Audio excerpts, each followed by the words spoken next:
Eventually you'd get to a certain part. Like, man, I was save stating mid Dracula phases, okay? Yep. Because Yeah, there, I there think was we all some, got to that point. yeah, there was some bull. All right, that lightning at the end, you Oh. have.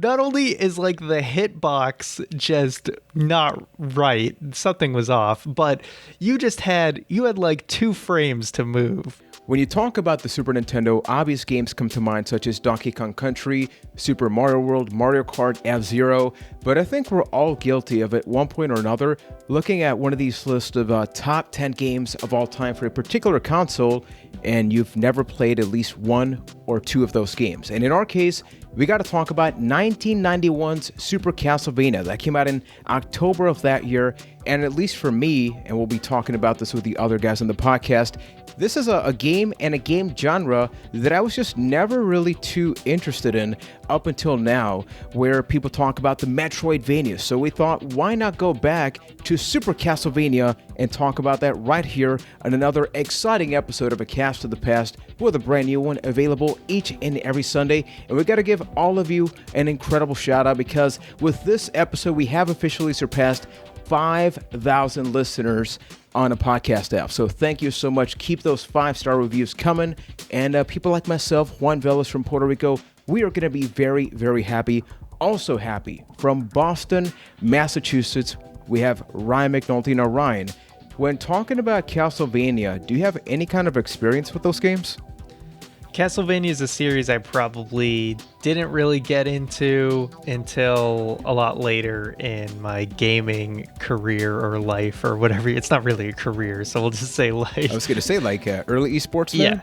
Yeah, no esports for me. This is when I kind of got into retro gaming. That's when I went back and played the NES Castlevania. So, watching Angry Video Game Nerd and a lot of kind of the retro game YouTube channels when those came out, kind of in the early YouTube days, that's when I decided to try out more NES games. And that's when I tried out the original Castlevania, which I've played quite a bit of. I've never beaten it, but I have gotten pretty far into the game and do really enjoy playing it. But that was really the extent until trying out a game like Symphony of the Night. But I had always heard good things about this Castlevania, so I was definitely excited to try it out. And then from London, Ontario, we have with me Keith Hamilton. Now, Keith, in your case, same question.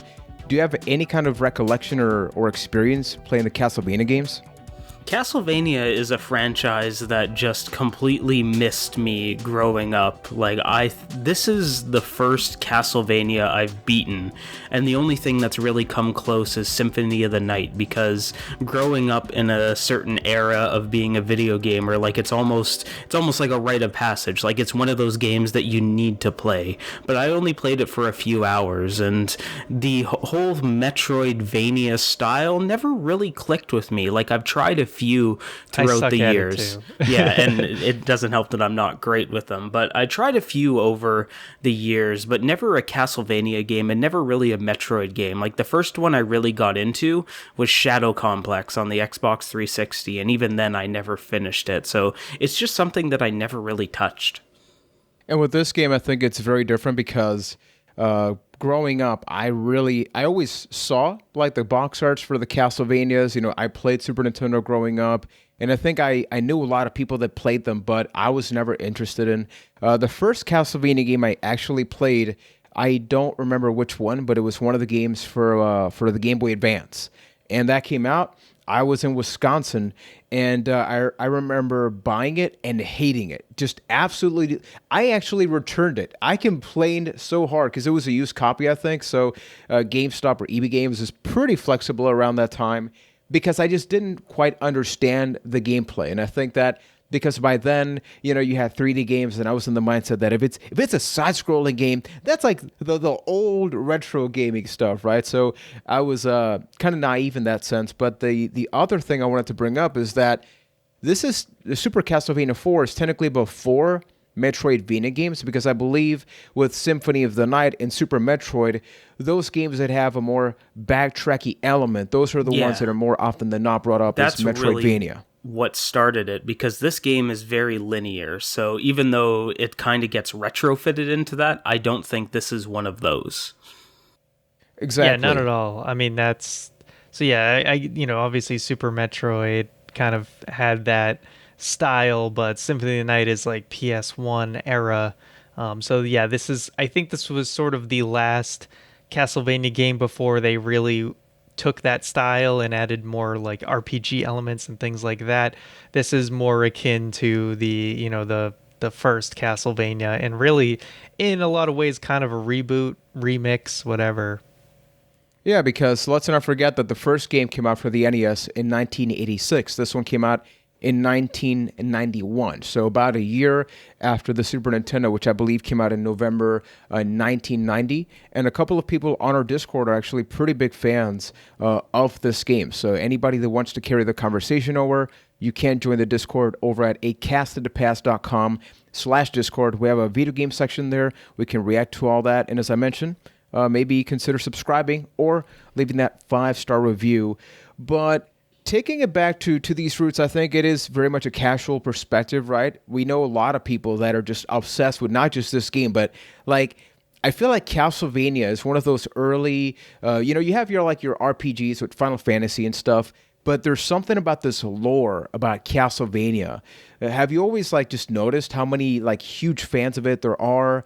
And how passionate about, like with Zelda, you have 2D versus 3D Zelda. And with Castlevania, you also have that too, because you had like you have Symphony of the Night, but then you have the PS2 and PS3 generation Castlevanias. How surprised or amazed are you at just like how big of a passionate community there is for Castlevania? Honestly, not really, because look at all those other games you mentioned at the top of the show. Mario, Star Fox, Mario Kart, Kirby. All of those games are very kid-friendly. A lot of the stuff on the early Nintendo and Super Nintendo were very much like aimed towards young adults and children to get people into video games. Then on this whole other side, there's Castlevania, where you're getting rid of like the cute enemies, and then you have zombies and vampires and werewolves and giant skulls that look like they throw hot dogs out of them in this game. I'm going to reference that guy a few times because he's my favorite. But it was a much more like gritty and dark approach to a video game where in a lot of instances that didn't exist. Like you had your Contras and stuff that like had a more mature style, but it was more mature in the way of like action movie mature, where this was more dark and gothic, and it really was one of the first, if not the first one of those. So just from that alone, that's where probably most of the cult following comes from. Yeah, the Castlevania series is one I've always, had always heard about for years and years. And like I said, getting, with YouTube becoming a thing in the mid 2000s and early to mid 2000s, that's when I started to, be introduced to a lot of these games that I'd always heard about. But, YouTube brings this whole element of being able to see all this gameplay and things like that, because watching videos on the internet prior to YouTube was just a pain in the ass. But it really did open up the doors to be able to see all these games that maybe I wouldn't have known to try, but you see a video on it. Now you're like, I'm going to check this out. But it had always been just one of those series you heard about, but you never really took the dive yourself. So after seeing some footage of it, it definitely looked like a fun game to try out. So before we actually get to our current reaction, something that I love is just trying our very hardest to contextualize if we played this back in 1991. Playing it now, we're going to get to like difficulty, some very questionable things, the context of, back in the day, maybe as a kid, you didn't know if a game was hard. You would just keep playing it until you eventually beat it. Do you think that if you actually got your hands on the cartridge, so let's say you actually just got it as a gift and you had your chance to play back in the day, would it have been something that would have kept your interest? I think I would have given it more of a pass if I played it back when I was a kid, back when it was relatively new. Because, well, if I played it when it was new, I would only be 1 year old and my parents would be making questionable choices. But because I think as a kid, you have more patience for a game. You're willing to give it more of a pass when it ramps up difficulty in very unpleasant ways. And that was my experience with this game, playing it for the first time in 2020. And as somebody that has more commitments, that doesn't have as much time on their hands as they would when they were a kid, it makes you less patient with games that do that, and makes me less incentivized to continue to go and try and find this pixel perfect jump that I need to take. I'm more primed to fail it once and go, well, that sucked, on to the next thing. And if I wasn't playing this for the show, it's something where I probably would have put the controller down a lot sooner than I would have if I was a kid. Yeah, I think if I played this as a kid, I think I would have got decently far through the game, but having played through the entire game, there's no way I think I would have been able to beat this game, because it's quite a gauntlet at the end. I couldn't imagine being able to do that, because it was quite difficult. Obviously the benefits of Super Castlevania versus the original, they do have this password system, so it lets you kind of come back to a level, but there's a lot of kind of stages even within one level, right? So if you make it really far into a level and then you get game over, you have to start all the way back at the beginning. So that's really unfortunate. The original NES Castlevania, I believe you could continue at the same level as many times as you needed to, but obviously if you shut the game off, you got to start from the very beginning. At least they were, the password system made it a little bit easier for people to progress through the game. But again, some of these levels are very long, and to have to fight all the way back to a boss, I could not see myself being able to do that for some of these end levels. I probably would have made it maybe 3/4 of the way through the game. Yeah, I was very happy we had a chance to play this, and I know there's a lot of frustration on the table. The three of us, I feel like, for better or worse, I feel like with some games, when the experience is kind of like going by, we usually don't really communicate until it's time to record an episode. But then with this one, I felt like we needed to vent a little bit. Sometimes it's like you can't help it but go like, damn it, game, why are you so hard? I was bad at games then. I'm still bad at games now, so I don't think any of that would have really changed too much. But talking about my experience playing this now, as I mentioned, this game came out for the Super Nintendo Classic, so I think anything that was included in that bunch, there's a reason. I feel like as a gamer, even if you don't beat the game, if it's on a classic, at least play it, right? So you can at least formulate some kind of opinion. I played this as part of the Castlevania collection on the Switch, and even though I completely understand why people love the game, it is a beautiful game. I love that some stages, I think it's called Mode 7, I believe it was, all the Super Nintendo features. So there's a lot of detail. It looks stunning. Man, the music is great. Did they work that chip to the bone? Oh, yeah. Some parts, especially some of the swinging elements, because, yeah, you do have a whip as the primary weapon. We should contextualize a little bit for those that haven't played the game. You play Simon Belmont, I believe, is the main character. You have to basically kill the bad guys. It's almost like any other game. But how you actually go about doing it, you get secondary abilities and specials, and that's really good. And you progress throughout a variety of different stages. It's great, but I think that as a gamer, I play games for the experience, not so much the frustration and the difficulty. And this is where, if it were not for the podcast, I would have played a solid hour, and I would have said you know what? I got a really good hour. I completely understand why people like the game. What was your guys' take on that? I think it was a very similar take. I think, I've heard people say that, older generation gamers, 3D games are actually harder for them than 2D games. They can't understand why people have such difficulty with 2D games. But really, we played a lot of the 2D games when we were pretty young. So we grew up mostly, when we got to the age where we were beating video games, they were 3D. So that's probably always going to be our forte for the most part.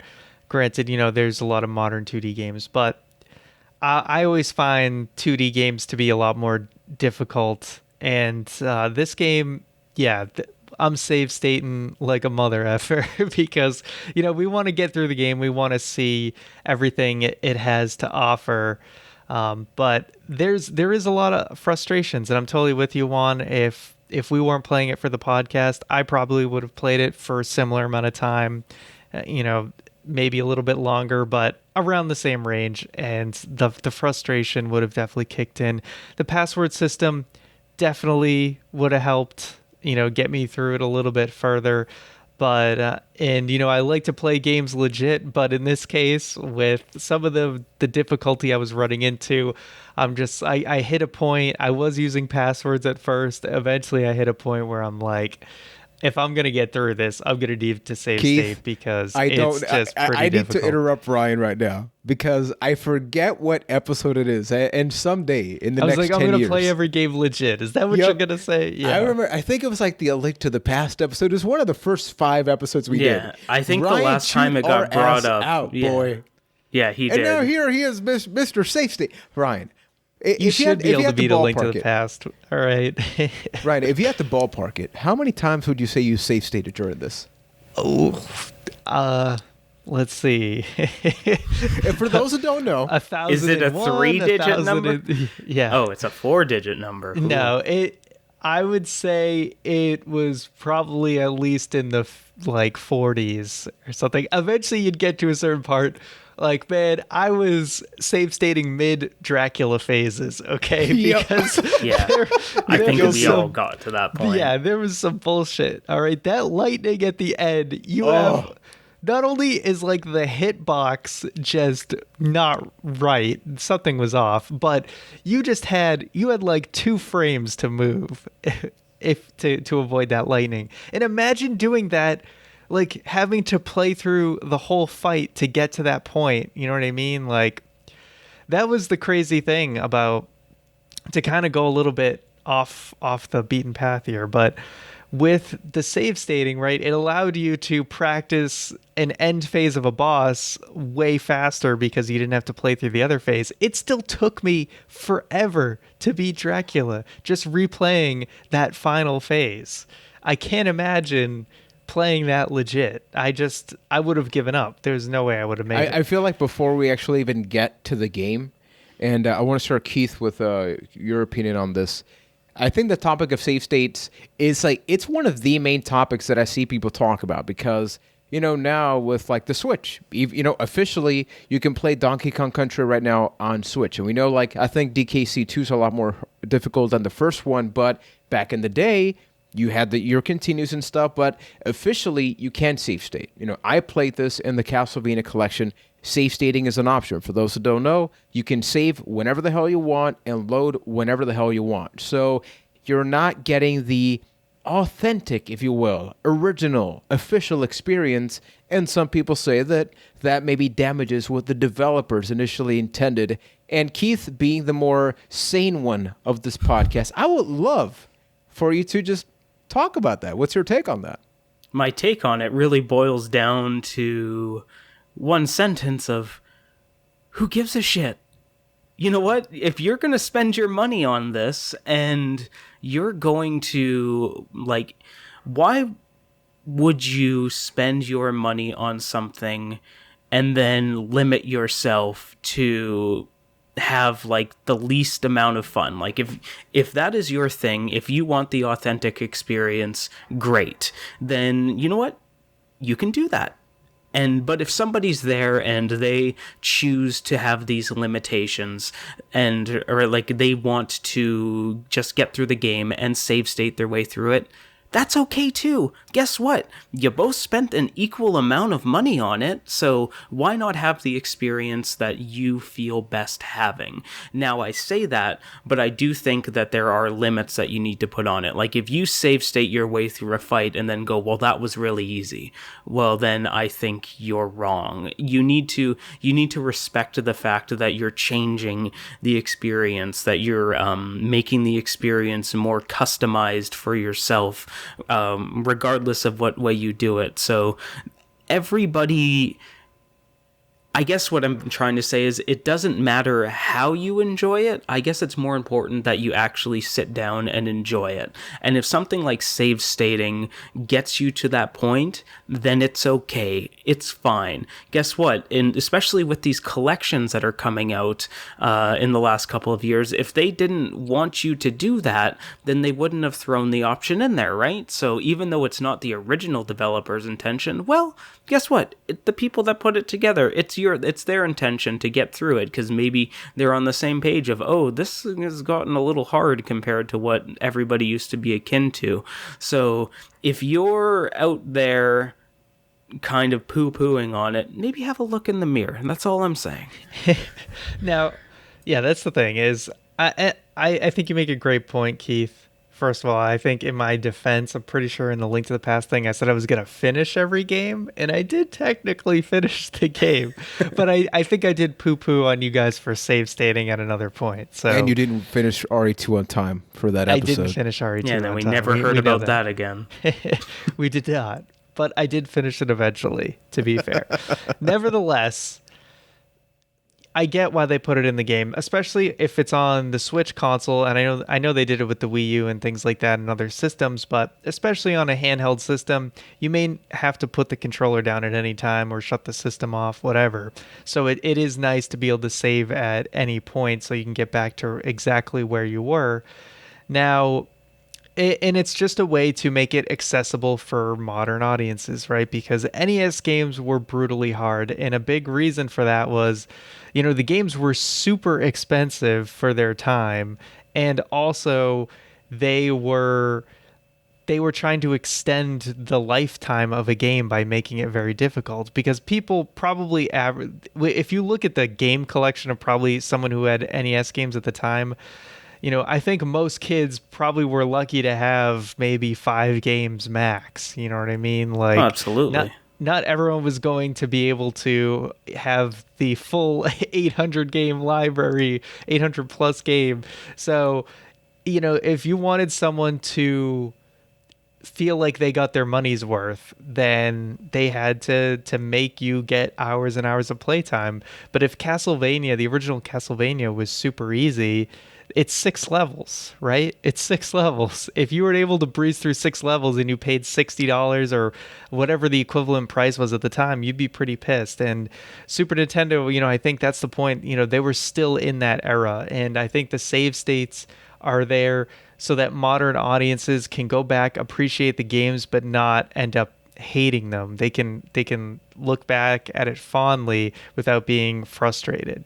Absolutely. And if we're talking about the Castlevania franchise in that respect, look at Castlevania II, Simon's Quest.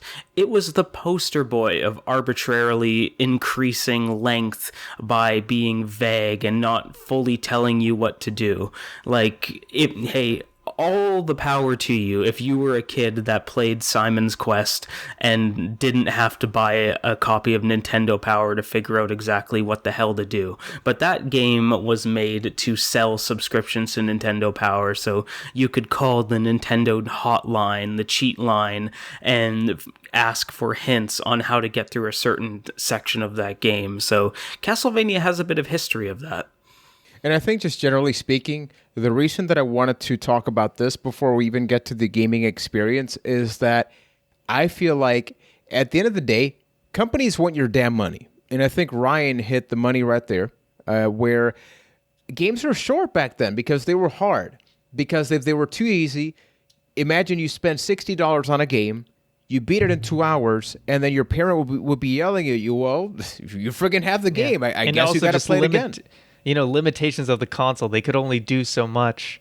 They could only fit so much in a cartridge. So to extend the difficulty, you make it super hard. Exactly. And they reused a lot of sprites and stuff. Obviously, RPG games are different, but I think that just for context, because this is like one of the first games that we're playing now that does lean into those more difficult games. Like a couple of months ago, we talked about Spyro on PS1. I think that's like the complete opposite, right? What happens when a game is almost not like super easy, but like the difficulty is not even part of the conversation. This game, so much of it is, but I think that the way that Keith talked about it is how I feel about these games, which is I have no shame in admitting that whenever I play these very difficult games, I save state. However, I need to realize that I can't have any bragging rights.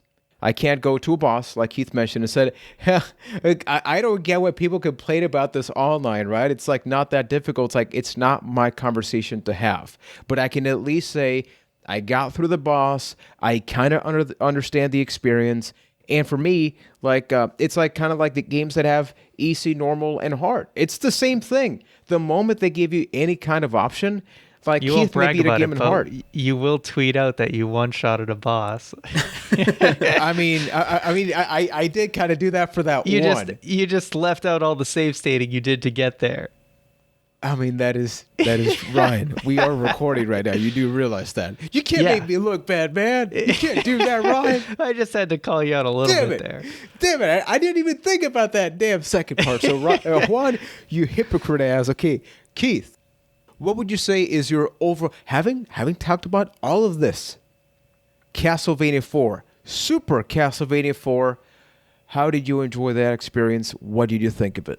Honestly, I'm happy that we chose this game to play, just because it's not something that you think of when you talk about like some of the best games of all time, but you don't think of it, but it's very, very close to that rung, and it's good to experience that and see why so many people love this game. And even though we had difficulties with it and it was extremely challenging, I could absolutely see why people loved this back in the day and still think of it so fondly, because it does a lot of cool things with the Super Nintendo, like especially with some of the Mode 7 stuff. There is that one hallway that you're showing right now in the video version that I felt like I needed to vomit when I was in that circular tube. It was completely a flex because it really had no bearing on the actual gameplay. No, it didn't. It was just there to make you feel like you needed to throw up. But beyond that, it does some very cool things with the Super Nintendo, and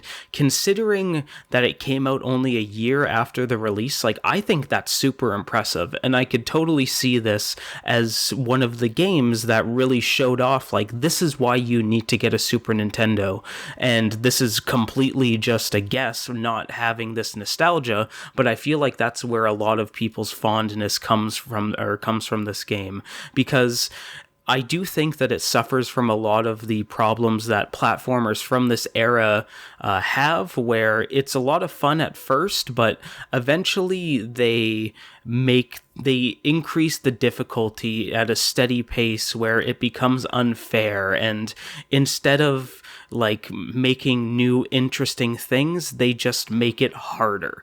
They make the jumps harder. There's a lot of jumps later in the game that you look at and think to yourself, well, I shouldn't make that.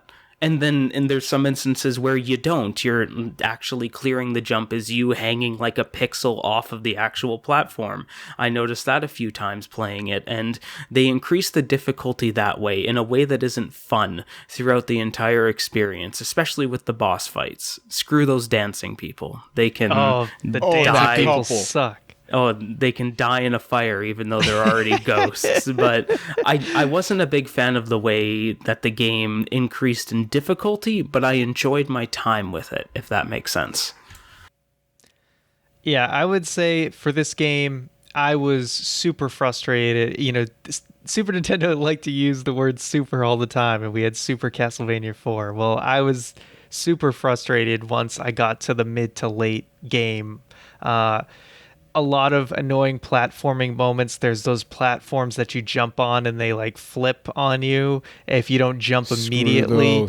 And it just felt off. It felt like you hit the jump button, but then you somehow still fell and died. What I think, because the interesting thing is I've gotten pretty far into the original Castlevania, and I would actually say I prefer the original Castlevania because it had the stiff NES platforming mechanics, but I don't feel like they didn't go ham on the whole platforming part in the original Castlevania. And I felt that it had the right mix of platforming and combat. For Super Castlevania, I will give it credit. The whip hooking onto things is actually pretty interesting. The fact that you can actually lower your whip to get a better swing, I thought was cool, and didn't even realize I could do that until like way later in the game. So I'll give them credit. That was an interesting mechanic. But what this game feels to me like is you have Super Nintendo graphics, you have Super Nintendo combat, but the platforming is still stuck in the NES era. You feel very like controlling Simon for platforming feels very stiff and just I don't know else to explain it, but you look at other platforming games on the Super Nintendo and they control just like buttery smooth, right? And this game, like, the platforming feels stuck in the NES era. That's what I was thinking. Yeah. It's in one little thing. If enemies hit you and you didn't bounce back or can fall off a cliff, the knockback. The knockback would have been significant if it didn't exist. Would have been a whole different conversation. But even still, the jumping, the fact that Simon, he can't like pick up any type of momentum for a jump and things like that. It felt very stiff. That's the only word I can really. It makes a lot of sense because I was trying to think like I enjoy most of it, but something until what you just said now, like now it just final click, which is to me, even though I was playing a Super Nintendo game and it looked like a Super Nintendo game, it kind of felt like I was playing an NES game, and I think it's the jumping. Like what Keith sort of mentioned earlier, I always felt like I did have these multiple moments where I just kept wondering, like, do I actually get to make that jump? Because in a couple of platforming areas, I wouldn't make it, so I would think like, oh, maybe I got to go somewhere else. But it's just like, it's kind of like way too stiff. I don't like that. You do get that pushback, but a lot of other games have pushback in the Super Nintendo, but I think that the way they animated, it doesn't bother me. But this game, it did feel like there was still so much jank. I don't know if this game was initially developed for the NES or they wanted to keep that throwback style. I did play a little bit of Symphony of the Night. I don't think it's for me, or maybe I do want to go back to it now after beating this one, but I think that I've kind of been spoiled. I think this is where it's just so difficult to try and play this game and forget that I played Super Mario World or Donkey Kong or any of those other games. I know the style is different, but you're moving from left to right and you're jumping, right? I can't help but make that comparison. And I think that's the one part of this game that really did frustrate me, because did it happen with you guys, especially in the boss fights where you have some platforming, you got to jump, where I felt like I knew exactly what I had to do, but more often than not, I would fail, and it was because the jumping was so stiff. Yeah, I mean, I think that's why we all hated the ballroom dancers or whatever, because platforming was needed to beat that boss, because it came at you so fast, and you had those upper platforms that you had to make it to kind of jump over them. And that is where you could easily miss a jump if you were not perfectly lined up. And yeah, I think that was really the biggest thing for me and what frustrated me the most. I mean, some of these bosses were ridiculously difficult, but the platforming just, for Super Nintendo, the Super Nintendo platformers I've played have always just felt so smooth, and you can go back and play Donkey Kong or Super Mario World to this day, and it feels like a modern game. It doesn't feel like there's anything dated about the platforming in those games. But for this, it just kind of, like you said, it feels like an NES game. Yeah, that's actually a really good way to put it, the fact that it feels like an NES game, because if you're looking at games that came out around it, even early SNES, like compare this to Super Mario World, it's night and day how much better Super Mario World feels compared to Castlevania. So that could be exactly it. It could just be a NES game with like a fresh coat of paint on it, control-wise, and just that's where a lot of the jank comes from. So what would you guys say is your favorite thing about it? I think rightfully so. We even talked about this in our A Link to the Past episode, Super Mario World, where we're not here to just circle jerk around the fact that, hey, here's an amazing game. Here's no reasons why it's bad. I think that the jumping definitely does feel old, but there's a reason we chose this game. And even though I am like super frustrated with my experience, when I eventually got the credits, I was like, okay, you know what? Frustration aside, I'm super happy. Like, I have no regrets at the fact that I played this game. What would you guys take away from your overall experience that you really enjoyed? Even though it wasn't they weren't like the most fun gameplay wise, I really enjoyed the bosses in this game. I really enjoyed the aesthetic of everything around them, and even though it was sometimes fighting against the controls, figuring out the patterns and figuring out the mechanics. As somebody that kind of like always looked at Castlevania from a distance, to me, that's what Castlevania is: making your way to those bosses and then fighting these like gothic, scary creatures. A special shout out to the skull near the beginning of the game that just shoots hot dogs at you. You're still my favorite person, even though I think they're supposed to be tongues, but you're great just the way you are, buddy. But just getting to those bosses, and then a special shout out to the music. I think the thing that really shines with this game is what they were able to do with the music chip in the Super Nintendo, creating a very Castle Dracula like feel, like very haunting, very symphony like songs that you kind of relate to, like dark castle music, and they did great with that. Yeah, I think you guys touched on a lot of the great positives. Again, the art style I think is great. The music is great. I really like that it follows sort of the original lineup of bosses, how you fight Frankenstein and, the Grim Reaper and eventually Dracula. And they even have kind of, at the end, you hear some of the music from the first game and Super Nintendo, like with the Super Nintendo chip and everything. So, it really hits on, if you were someone who enjoyed the original Castlevania on the NES, and then this one takes that game that you loved and, turns it up to 11. I really like that they do that. And I have a lot of respect for the difficulty of this game, because even save stating my ass off, it was hard. Even save stating mid boss fight, this game is hard. So you still need to be precise, even if you're doing that precise thing 8 times. So I respect the difficulty. I give so much credit to people who have beaten this game straight up, because it is not easy. Yeah, we salute you. You get a Cast of the Past salute if you have beaten this game legit. This game, it is a game that I want to immediately go watch a speed run of when I'm done recording this episode, just to let that blow my brains out. It probably is someone like mess with the password system and it just takes you to the end credits or something like that. That's the speed run. Why not? My favorite thing about the game, and I think the main reason that kept me going, is kind of going back to what Keith mentioned. It does such an amazing job of making you feel like you are where you need to be, from the music to the sprites. Like, as a kid, I don't think from a gameplay standpoint, and this is very, very interesting. I don't think from a gameplay standpoint, I would have played a lot of this game growing up, but visually, this is something that would have hooked me in immediately, because towards the end of the game, when you're finally getting to the final boss, you beat the skeleton or one of the enemies, but then you're walking through this hallway and then the fire just keeps turning on as you're getting ready for that final boss. And I'm just like, man, just those little attention to details was still missing in a lot of games. A lot of games would just literally have the boss fight, right?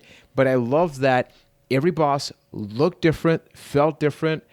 I love that every single world felt different. The characters, the enemies, I can think of a stage and think of an enemy, and it belongs in that stage. So I applaud them immensely for doing all of that. And I do think that a lot of people, looking up lists, this is not most people's number one Castlevania game. I looked up multiple top 50, top 10s. This tends to be like in the number 10 slot, number 9, number 5, depending on the lists. It's going against Symphony of the Night, so that makes sense. Exactly, right? Like, more often than not, I've seen a Rondo of Blood is number 1, Aria of Sorrow from the Game Boy Advance. I think that's the one that I was I played. I think there's kind of like there's the newer Castlevania style that people like, and then there's the old school people. And I think the old school fans, it seems to be that Castlevania 3 is the big one, but this is also usually up there. And then I think the people who enjoy the more RPG Metroid-vania style will usually put Symphony of the Night. Absolutely. So, considering the fact that this is just a year after the Super Nintendo's release, how influential or important, let's not forget, we played games, a lot of games in that generation. Do you think this influenced other games that we played back in the day and we maybe didn't even realize it? Have you played other games that have that Dracula style or that type of gameplay with the whip? I mean, I think the whip is maybe, and I know this isn't about this game, this goes all the way back to the origins of Castlevania, but there's got to be like a lot of influential things that this game did bring to future generations. And when it comes to Super Nintendo, at least like based on the games that I played, I can't really think of any. What about you guys? Neither can I. I'm trying to wrap my head around something that would be like a direct one-to-one, and I can't really. Do you think it's just a case that people... the Indiana Jones Super Nintendo game because you use a whip? I don't even know. I don't even know when that came out. Yeah, how about the other Konami platformers? Because it helped Konami do platforming. It came out in '94, so maybe it took some Castlevania influence. The Indiana Jones Greatest Adventure. That game is pretty difficult too, actually. Yeah, because it's kind of tough to say anything because you really have to look at Super Metroid and the Castlevania franchise taking so much from Metroid and Super Metroid and adapting it as its own in later releases that really Super Castlevania didn't even influence the rest of Castlevania. So I don't know if it's influential at all. I'm sure there's something that we're not thinking of. And if you're sitting there screaming at your monitor or screaming into your headphones, please let us know. And join the Discord and scream at us there. Exactly. Please. I love that. Because there has to be something, but... I kind of get it, though. I think you kind of mentioned it, which is notice that remove the actual movement of the character, and I think everything else is pretty great, right? You talk about Super Metroid. Now, I played very little of Super Metroid because, I just don't like backtracking in games. But from what I have played, the first thing I thought about Metroid, I'm like, man, this game feels pretty freaking smooth. So it would not surprise me that somebody in the company said, hey, we have the base thing, which is like the lore, the characters, the music. We have all that stuff. Maybe we just got to make it a little bit smoother. And I think even the Game Boy Advance games, you look at the animation of the characters, and from what I do remember in those games, and like Ryan, ever since then, who hasn't watched like a Castlevania retrospective or something? I feel like I haven't played any game except this one, like in full, but I've watched almost damn near every single game at this point. And the first thing I think about is those look so much smoother than this one did. Although this one could have looked a lot better, because look at Super Mario World, look at other games. But I do think that combination would have been pretty great. What about you, Ryan? Anything that stuck out to you from this game that you're like, okay, this is like I can understand why it's so important in Super Nintendo or video game history? I definitely think it has importance for the series in, with the whip itself being able to whip in the multiple directions and the swinging, and even the fact that you had to use that like dangle whip thing. I don't know if they use that in future games, but to think of its influence, I can't think of any Super Nintendo games off the top of my head that were inspired by this or later games, but there is a couple of games, Rondo of Blood, Bloodlines, Dracula X, that those were all between Symphony of the Night. We're kind of talking like Symphony of the Night is the next step, but there are those other games kind of in the mix, so we don't know how they took certain things from Super Castlevania. I imagine the platforming aspects got a lot smoother in those later entries, but that's kind of a middle chapter of those games I'm just not that familiar with, aside from, again, Angry Video Game Nerd, who is very passionate about Castlevania, I think has a whole video on this, and that's really the extent of my knowledge on those games. Yeah, so everybody watching and listening, please let us know, because what I appreciate so much about this series is that there are so many freaking games. It is insane. Like, this on the Vita version, I've been highlighting a list, and this list has how many Castlevania games? Jeebus, there are 36. There are some puzzle games in there, but like how many franchises can you think about that, right? Where it's just like not just one, not two, and also the amount of consoles and handhelds that it came out for. So like PC Engine, Genesis, the PS1, Game Boy Advance. When you think about Castlevania, it is fascinating to see how many different versions you can play, like from the very basic to Game Boy to like, the PS1 version to like the Game Boy Advance, which people absolutely loved. Is there any other game, guys? This is going to be the closing off question. I'm gonna put you in the spot, Keith. So Ryan, if Ryan needs to look up something, Keith, like we can give him some leeway. No, thanks, but I don't. Exactly. Get ready, man. All right. Super Castlevania. You even said it yourself. You understand why it's part of that great video game conversation. Is there any other game that you always hear about, like the Super Nintendo NES generation, but you're like, man, for this great a game, I've yet to play it? Is there anything else that comes to mind? The first thing for me personally that comes to mind is Zelda 2, because it's just something I've never played, and it took such a different direction from Zelda 1, but is still looked on fondly after all this time has passed. It makes me curious about what makes that so special, or what makes people look at that so fondly. Whether it's something that actually holds up or not, that's really tough to say, but there's something that attracts people to that experience, and as somebody that never plays it, it's very intriguing to try and figure that out myself. You sure you want that? I don't know. That's what I'm wondering. I'm a big, Zelda 2, it's going to mix because you'll probably see more people shut that game down than talk it up. But I think it is remembered fondly, I think, with a lot of old school people and people that, use guides like I did and found ways to enjoy it.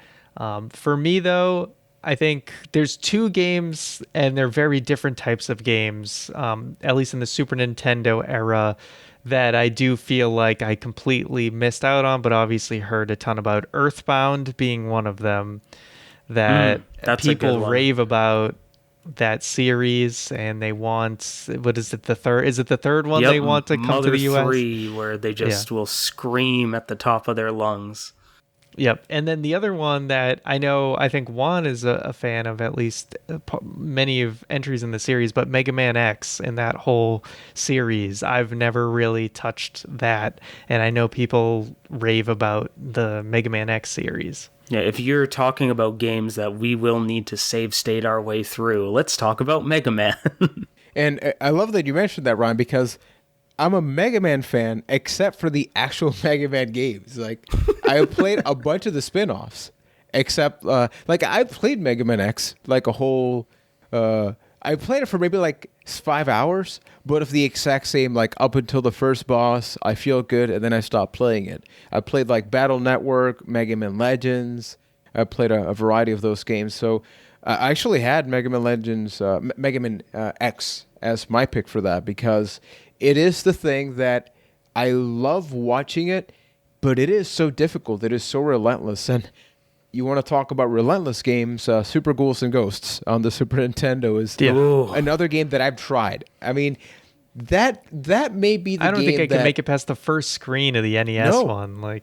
I've tried, and I have tried, dude. I when I first got the Super Nintendo Classic, that was the game. I was like, you know what? It's like, I'm going to fricking do this. It's after Hurricane Maria. Puerto Rico's messed up. Let me try that. No, man. I got nothing. Super Ghouls and Ghosts was a game that, when it showed up on the SNES Switch, whatchamacallit, library, I told myself, I will beat this even if I save state through every screen. I still have not beaten it. Yep. Yeah, even save stating every second, you're eventually going to mess up and save state right before an enemy kills you, and then you're just like, I'm done. Yep. So everybody, please let us know when you think about that NES and Super Nintendo library. Is there any game you would like us to talk about in the future that is not so commonly known? But it is when you think about like top 10 games, it's often at the number 10, right? It never makes it to like number 5 through number 1, but it's always part of that conversation.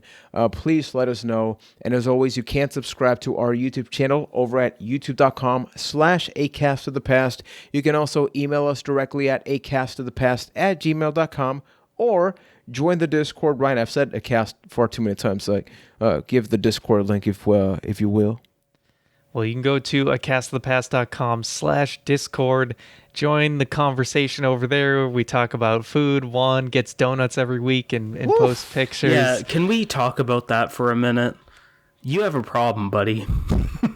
this donut thing has turned into a serious issue. This Saturday, okay? Only 2 people know this. One of them being my wife. I ate a full dozen donuts. And when I say full dozen, it's not just like glaze and like, I'm talking like filled and all that, and a pint and a half of Ben & Jerry's ice cream. Good Ooh. God. And Mexican food. Arriba. I'm alive. You know what? If you're going to do cheat days, do big, but I think this pastry obsession, I'm starting to worry about you, I don't buddy. know how your stomach isn't just completely, wow. There's a reason why I do it Saturday, Ryan. There's always Sunday.